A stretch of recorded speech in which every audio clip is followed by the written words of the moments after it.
I was down, but now I'm. Allo, men yo'llama hozir kelma. Bo'ldi, xo'p, tushundim. Kamiga telefoningizni qalay gapasak? Hozir bitta mijozga Trackmate 1 sotganmiz. U servisga kelyapti. O'sha mijozning fikrlarini va mashinani holatini ko'rib chiqamiz. Davlating borda, avjing zo'rda. Assalomu alaykum. Salomlasin.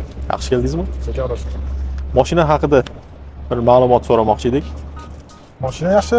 Bir yildan beri haydayapmiz. Muammo hali chiqqani yo'q.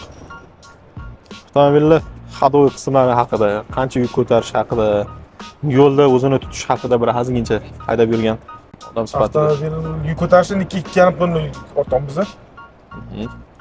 Hadovoy qismi yaxshi, faqat ko'rsamasi. O'zini tutishi zo'r. Og'ir yuklar bilan o'zini qanaqa o'sha haydashingiz osonmi, qanaqa rullari yengilmi? Yengilroq haydash. Haydash yengilroq. Buni mashinamiz bilsangiz endi ramli emas.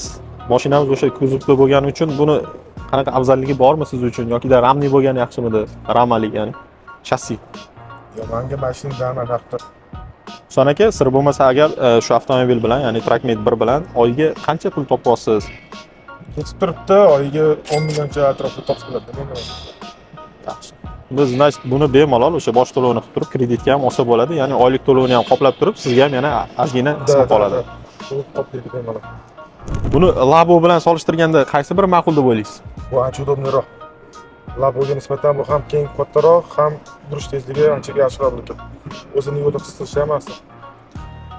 Va oxirgi savolimiz endi bu narxiga arzirkanmi shuncha pulga oldingiz buni? O'sha narxiga arziydimi yoki-da o'sha bunga o'xshashroq boshqa arzonroq modellarni olgan ma'qulmi? Nima deb o'ylaysiz? Narxiga arziydi. Narxiga arziydi, o'zini oqlayapti desa ham bo'ladi bu mashina. Shu qolgan olmoqchi bo'lgan klientlarga ham, o'ylanib turgan mijozlarga ham taklif qila olasiz bemalol. Taklif qila olamiz bemalol. Rahmat.